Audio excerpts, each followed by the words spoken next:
안녕하세요. 요즘 제가 쓴 글들을 계속 읽으면서 뭐를 계속 이렇게 팟캐스트로 만들어 볼까 고민 중인데 생각보다 제 글이 너무 유치한 것 같아서 너무 부끄럽습니다. 그래도 일단 하기로 했으니까 한번 해보려고요. 음, 이 글은 2023년 2월 28일에 쓴 글이네요. 그건 꿈도 아니었다. 가위에 눌린 것도 아니었다. 눌린다기보다 얇은 실크천이 나를 조심스럽게 덮는 형태에 더 가까웠다. 그것은 죽음에 대한 공포였다. 최근에 주변 어떤 분이 갑작스레 말기암을 선고받으셨다. 항암을 포기할 정도로 이미 온몸에 전이가 되셔서 호스피스행을 결정했다고 했다. 갑작스럽게 6개월 시한부 선고를 받게 되셨다. 세상은 왜 항상 순수하고 좋은 분들만 골라 걷어가는 건지 그분의 순수한 눈빛을 보고 있자니 그 슬픔에 어쩔 도리가 없었다. 결국 함께 있던 사람들은 그 앞에서 눈물을 터뜨렸고 오히려 죽음을 앞둔 사람이 살아가야 할 사람을 위로하는 이상한 모양새가 연출되었다. 또 최근에 한 소설을 읽었는데 그 책은 처절하고 애처로운 사랑을 그려내었다. 카페에 앉아 책을 펼쳤는데 3시간 만에 모두 읽어버릴 만큼 흡인력이 대단한 책이었다. 그곳에서도 죽음을 그렸다. 아마 최근 내가 듣고 보고 생각하는 게 죽음이어서 그랬나 보다. 항상 그랬던 것처럼 친구들과 운동을 하고 집에 들어가서 집안일을 마치고 씻고 잠에 들었다. 그리고 잠에 든 지 3시간쯤 되었을까. 스르르 눈이 떠졌다. 본능적인 떨림이었다.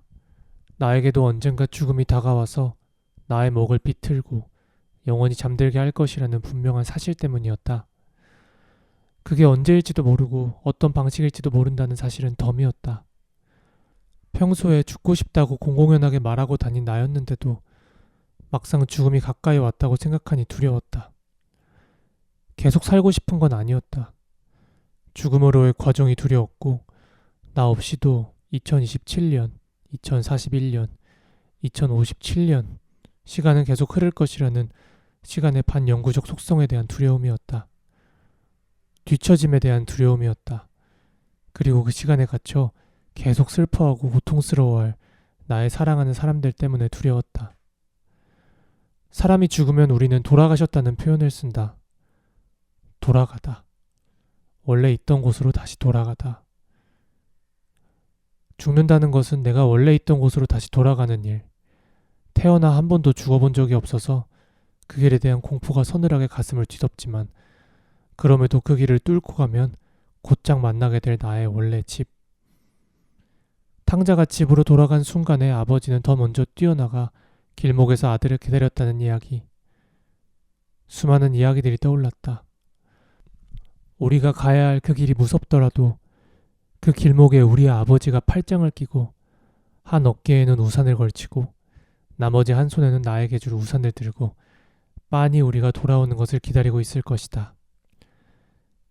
그 아버지를 만나는 순간 집 밖에서 있었던 일들은 모두 좋은 추억으로 바뀌겠지.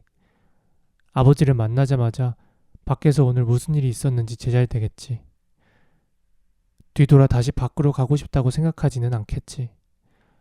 남겨둔 친구들 때문에 눈물을 훔치더라도 그 친구들의 아버지를 생각하면 안심되겠지. 아버지와 팔짱을 끼고 돌아가는 길에 저 멀리 집 굴뚝에서 올라오는 연기를 보면 벌써부터 따뜻함을 느끼겠지. 오늘은 무엇을 먹고 무엇을 마실지 두근대겠지. 죽음은 돌아가는 길이다. 우리는 지금 잠깐 집 밖으로 나와 무언가 하고 있는 중이다. 그것이 놀이일 때도 있고 전쟁일 때도 있고 축제일 때도 있고 갖가지 행사일 수도 있다. 우린 그걸 삶이라고 부르나 보다. 그렇다면 돌아가기 전까지 나는 무엇 하며 살아야 할까? 두려움은 어느새 고민이 되었고 나는 다시 잠에 들었다. 저는 죽음에 대해서 생각을 많이 하는데요. 죽음이 주는 그 깨달음과 이상한 생명력이 있다고 저는 믿습니다.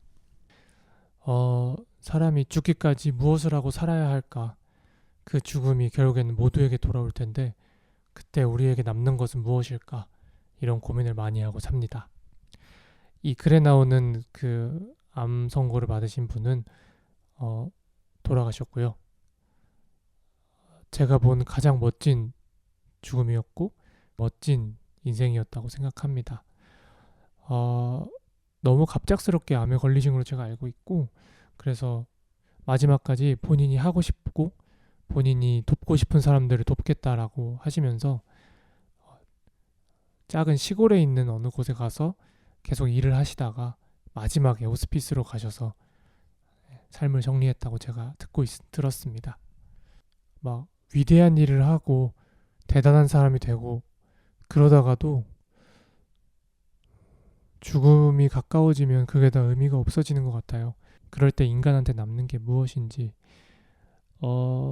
제가 카페에서 일을 하고 있는데 저희 카페는 할아버지 할머니 분들이 되게 많이 오시는데 그분들의 어떤 역사를 하나하나 들어보면 대단한 분들입니다. 어떤 분은 장관을 지내셨었던 분도 있고 큰 돈을 버셨던 분들도 있고, 근데 이제 그분들이 은퇴를 하고 시간도 많고 이제 카페로 오니까 저의 시각에서는 그냥 할머니 할아버지 뿐인 거예요. 사실 그분들은 얼마나 큰 프라이드를 갖고 사시겠어요. 젊은 날 있었던 일들이나 이뤄냈던 일들에 대해서. 물론 제가 그런 것들에 대해서 리스펙을 하고 그분들이 이뤄낸 어떤 업적들에 대해서 제가 공경을 하지만, 결국 인간이 남는 게 어떤 커리어가 아닐 수도 있겠다. 그 사람한테 결국 남는 건 인격이고 품위이고 그 사람과 함께 관계를 맺는 사람들이고 그 사람이 풍기는 고유의 분위기일 수도 있겠다. 막 이런 생각을 했습니다. 그래서 저는 계속 배워야 된다고 생각하고 계속 성숙해야 된다고 생각을 합니다. 근데 어떻게 배워야 될까요? 어떻게 성숙해야 될까요? 그거는 계속 고민해야 될 문제가 아닌가 싶습니다. 다음 시간에는 이제 저 혼자 얘기하지 않고 제 가장 친한 친구들을 한번 불러볼까 합니다. 그럼 또 용기 내서 돌아오겠습니다.